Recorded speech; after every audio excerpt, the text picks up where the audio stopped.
right, so unit 8.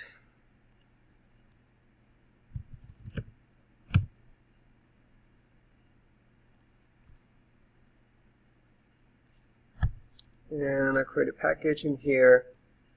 Make sure not to call Java dot again. Didn't like that last time. So we'll call this just arrays.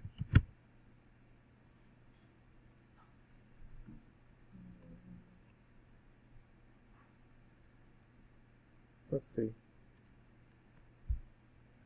Simple.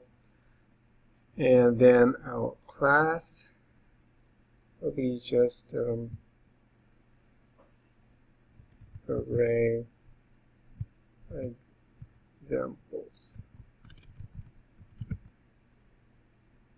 And then, okay.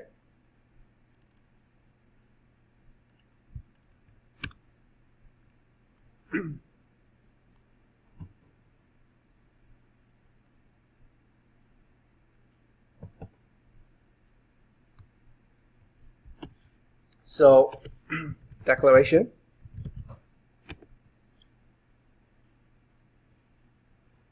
Again, just do the way you do normally for a variable like num. It's just simple primitive type declaration. Notice I did not assign any values to this number. I can just do the same thing with arrays. Okay, so again, to declare arrays, you just basically put that curly square brackets in front of that variable name or right after the data type. That's one way. Again, you don't have to put right next to it. It doesn't have to be attached together. It's very commonly done this way. You don't have to. You can put a space here. You can put like 100 spaces. It doesn't matter. Okay, as long as nothing goes between the empty space or at least right attached to that data type. Now, this is very common. You'll see it this way, and you will not see it this way. It's very rare to see it this way. Okay, because you can easily put something here, and that can cause an issue.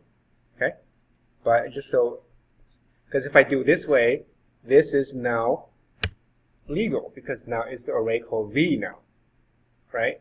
Because I can put the brackets either in front or after the variable name. So that's why it's prone to produce errors. So you can do that, or you could put after the variable name like that. Again, space is not important.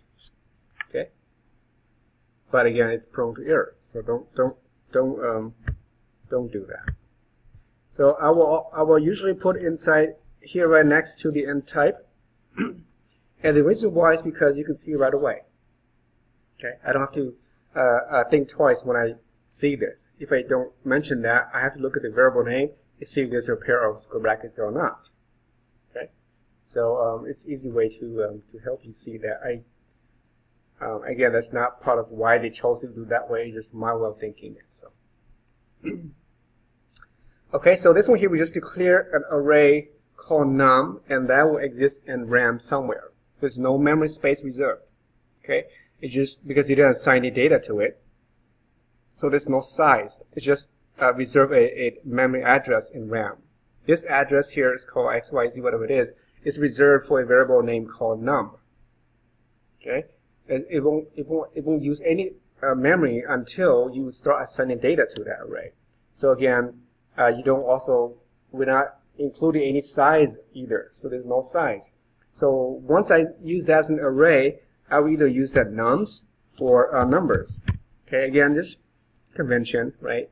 Arrays is a list of items, so make that plural. And when you see it, you know that it's at least that's an array. So that's an array. There's no size. It's just placed in memory until I know that, okay, I got a number and I get that from the user, and we could say like sysout. We can put up here. Let's put a scanner up here somewhere. I'll put a scanner in the global space. Okay. So if I'm going to use that outside of this function, I can use it. So up here, we'll make this static. The scanner input, and So I could use that every time in the program here. So I don't have to do it for every function and import that. So I make it static so it's available everywhere. And then now, just some spaces down here. I can go ahead and maybe you want to read that from the user, right? So you can say like enter array size. And you get that from the user. So you will set the size of the array, and you can do int size equals that input dot get next, right? The next int. So the size comes in there. I got my size. Now I set my number size. So I'm making this more like dynamic, right? I'm not fixed to a certain size until I get that from the user. And be cautious because you don't want to, you don't want to allow a user to enter like 1,000,000 in size. That's gonna be a problem. So you can always limit to a certain maximum number. But for now, we just play safe. And once I know the size, then I can set my number. I have to set the size. The new int. Okay, remember your data type here. So basically, if you put this again on the other side now, and you put the size in here. So now I have my array size set to whatever that size is given by the user.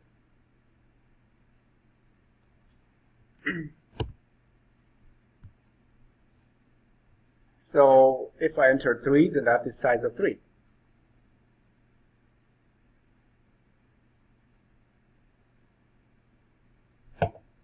And then now I got the size of 3. And then we can populate this array with numbers. Right? And we can get this number from the usually you can randomly generate these numbers, or we can get it from the user again. And we'll make it small so it's not that big of a number. So again, what we learned already about loops, right? You can use a for loop here to say from int I from 0 to when I is less than size. Because we know what the size is. You don't want to include the size. Okay, it's not inclusive because you want to start from 0. You don't want to start from 1 either because that will be the index. And then we increment the I. And then here, we just keep asking for a number. So you can do here, just take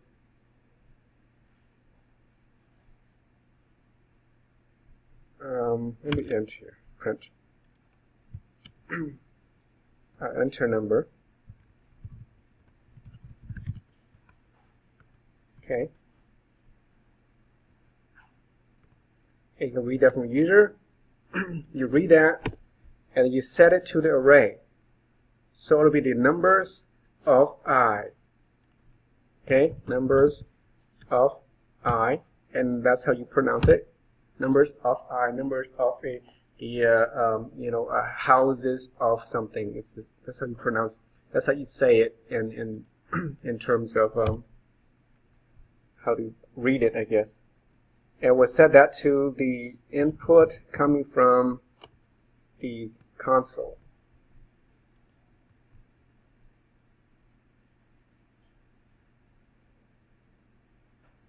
Okay, we'll see how that works. We might have to read off the last character, but we'll see how that goes. And we'll do that size times, right? I times, however that many is. We'll just put something small, like maybe 3 or 4. And then once we get that done, then we can print them out. Right? Notice I'm not testing anything, I'm just playing in my head now. Just hoping it will work, right? It may not work. But so all this logic going on. I read all my numbers, I got them all, now I want to print them out. So to print them out, you can use the regular for loop like you do here. So we can do like for int I again, from 0 to I of size, and I++. We're just going to print the numbers out from the numbers array. So sys out numbers of I, right? Because we're starting again from 0 all the way to the numbers of size. If it's 3, then from 0 up to 2. And you will print them out, and then you are done. So we could put here another message right below here before we print out. We'll say something like the numbers are, and then we'll just stop here, and then we'll put a, so we can tell that this is the other loop. And you can run it and see if that works.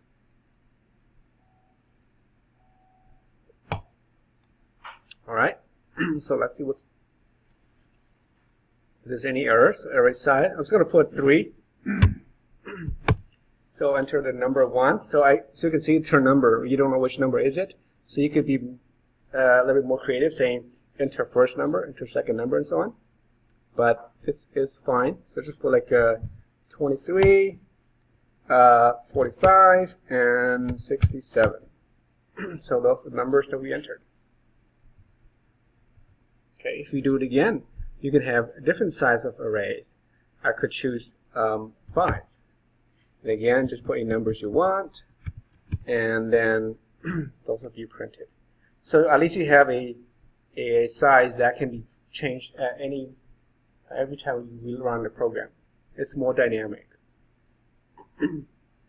Like you make this to a game, right? Randomly generate a number, and then whatever the number is, you have those numbers to be entered or ask the user.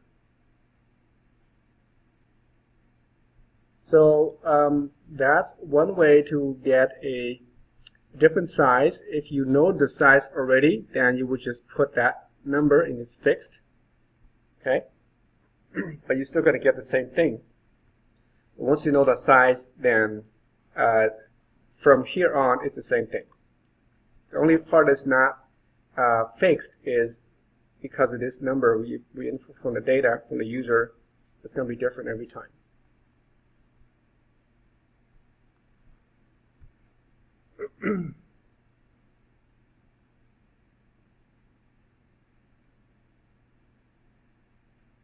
Okay, we'll do one more print, and then we will go on a break. Now this part here, so this is the standard for loop we've done up to this point. So the new for loop, this is the for each loop now, called the for each loop, because for each element, that's what it's trying to tell us. For each element in the array, print it out. Okay, that's what it means. And again, I'll put a system out here. I'll just put here for each, so we know that is the for each.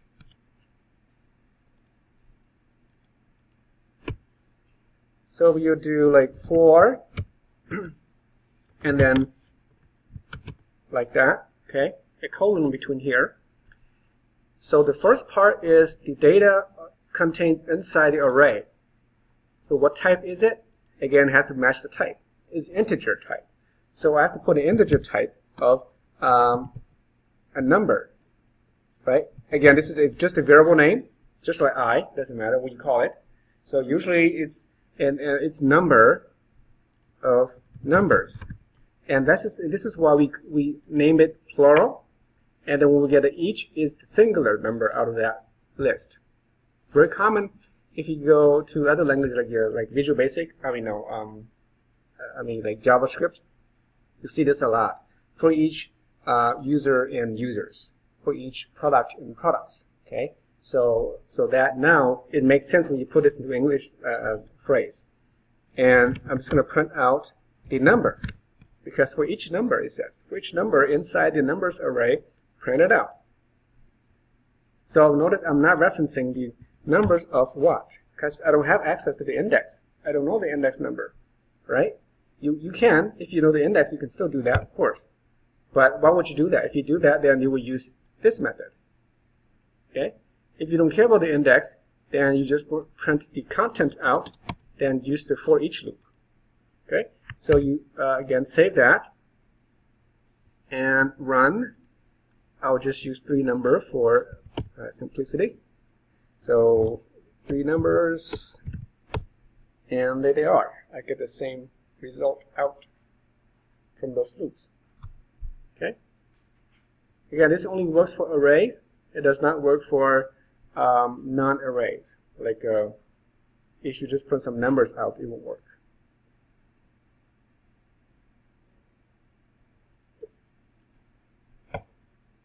And most languages have this built in, the for each. Let's go to for each. I think JavaScript and TypeScript, they call it the for in. Also, there's one called a for of. So it's like 4 or 5 different kind of loops here. But in Java, this is the for each. Okay, any questions before we take a break?